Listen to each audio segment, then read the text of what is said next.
अस्सलाम वालेकुम students, I hope you are doing well. I am your class teacher miss Seerum. आज का हमारा सब्जेक्ट है सोशल स्टडी ग्रेड 5 और आज हमारा है लेक्चर 2।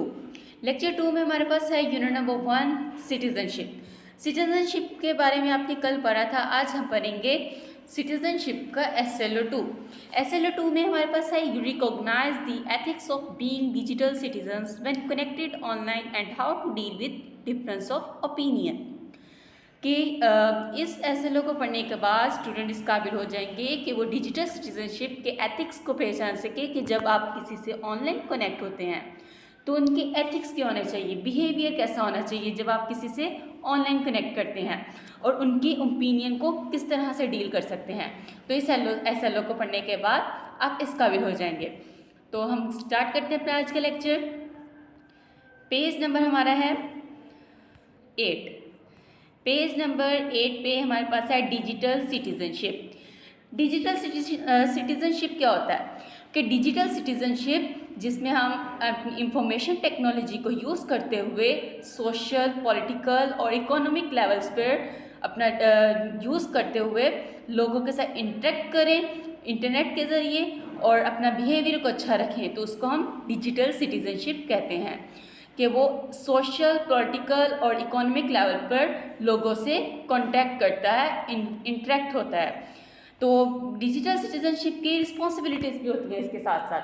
तो डिजिटल सिटीजनशिप के डिजिटल शहरी होने के नाते हमारे क्या क्या प्राइज़ हैं, हमें किस तरह से डिजिटल होना चाहिए और वहाँ पे हमारी क्या रिस्पॉन्सिबिलिटी है, क्या रूल्स हैं। तो हम नीचे पढ़ते हैं कि जो हमारी रिस्पॉन्सिबिलिटीज़ हैं।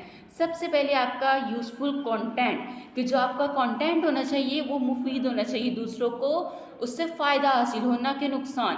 कि जो आपका कंटेंट हो वो आप बहुत अच्छा कंटेंट करें, इसमें किसी किस्म की नेगेटिविटी ना हो और हर किसी को भी उससे हर्ट ना हो। आप कैसा कंटेंट होना चाहिए। इसके बाद है सेकंड पॉइंट हमारे पास है कॉपीराइट। कॉपीराइट क्या होता है? कॉपीराइट के अगर आप इंटरनेट पे किसी की भी आप टेक्स्ट, पिक्चर या फिर उनका वीडियोस को कॉपी कर रहे हैं, उनका कंटेंट अपने कंटेंट में लगा रहे हैं, तो आपको एक अच्छे डिजिटल सिटीजनशिप होने के नाते आपको उनके कंटेंट कैन पे उनका रेफरेंस भी देना चाहिए। रेफरेंस कि आप उनका नाम लिखें कि ये मैंने यहाँ से लिया है और इनका लिया है। तो इसका मतलब है कि आपने जो कॉपीराइट लेना है वो किसी की विदाउट परमिशन नहीं लेना। अगर आप विदाउट परमिशन लेते हैं तो आप डिजिटल सिटीजनशिप में नहीं, आप डिजिटल सिटीजनशिप में तो आते हैं लेकिन आपका बिहेवियर अच्छा नहीं होगा, आप अच्छे सिटीजनशिप नहीं खेला सकते। तो आपने कॉपीराइट्स का ख्याल रखना है। इसके बाद है डिजिटल एटिकेट्स। एटिकेट्स के जो आपके एटिकेट्स होने चाहिए कम्युनिकेशन के दौरान, अगर आप किसी पर्सन से या ग्रुप से कम्युनिकेट कर रहे हैं तो आपके एटिकेट्स अच्छे होने चाहिए। आप उससे अच्छा बिहेव करें, उसके साथ हार्श वर्ड मतलब कि गलत अल्फाज इस्तेमाल नहीं करें, उसके साथ फाउल लैंग्वेज, बुरी लैंग्वेज इस्तेमाल नहीं करें, उसके सेंटिमेंट्स, जज्बात को हर्ट नहीं करें। और इसके अलावा आपको किसी के खिलाफ भी बोलने की इजाज़त नहीं है, उनके रिलीजन्स के बारे में, उनके बिलीव्स के बारे में, और उनको अपनी ज़ुबान के बोलने का आज़ादी का पूरा हक हासिल है। इसलिए आपको कोई हक नहीं पहुंचता कि आप किसी के मज़हब के बारे में कुछ कहें। और इसी तरह से आपके जो कम्युनिकेशन होते हैं वो फिज़िकल नहीं होते, और आप अगर किसी से मैसेज के ज़रिए हार्श बिहेव करते हैं या उनको कुछ गलत बिहेव करते हैं तो वो भी नहीं करना चाहिए, ये एटिकेट्स के खिलाफ है। आप बीइंग अ डिजिटल आप एक पूरी दुनिया से जुड़े होते हैं और दुनिया में कोई कहीं भी कुछ लोग देख रहे होते हैं, आपके पढ़ रहे होते हैं, इसलिए आपको अपनी वर्डिंग भी अच्छी रखनी चाहिए बीइंग अ सिटीज़न। और unpleasant, to avoid any unpleasant situation, अगर आप अपने बिहेव को अच्छा रखेंगे, अपने कम्युनिकेशन को अच्छा रखेंगे तो आपके साथ सिचुएशन कोई अनप्लेजेंट नहीं होगी। इसी तरह से नेक्स्ट हमारे पास है respect and accept different opinion, कि हमें जो दूसरों के ख्यालात हैं उनको रिस्पेक्ट देना चाहिए, उनको एक्सेप्ट करना चाहिए।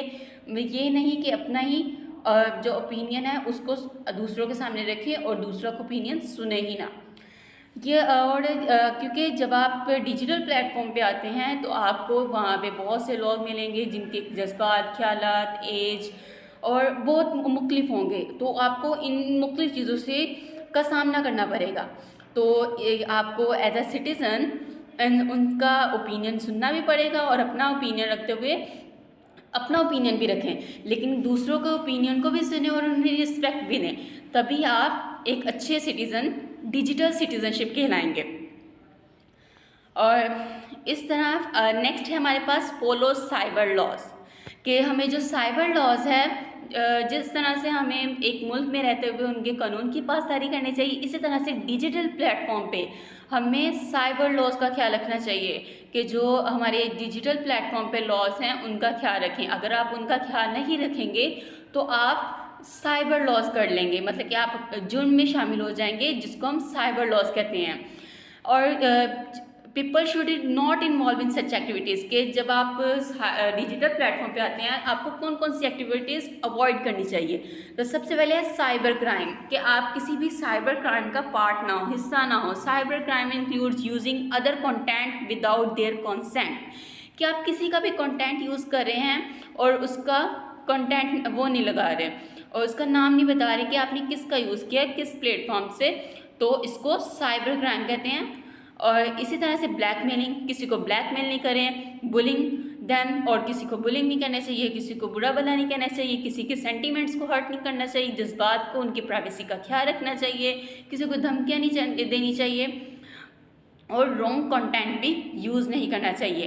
तो अगर आप ये सब इनको अवॉइड करते हैं तो आप एक गुड डिजिटल सिटीजनशिप कहलाएंगे और दूसरों को उनके फ्रीडम को एंजॉय करने का, आज़ादी को एंजॉय करने का पूरा हक हासिल है।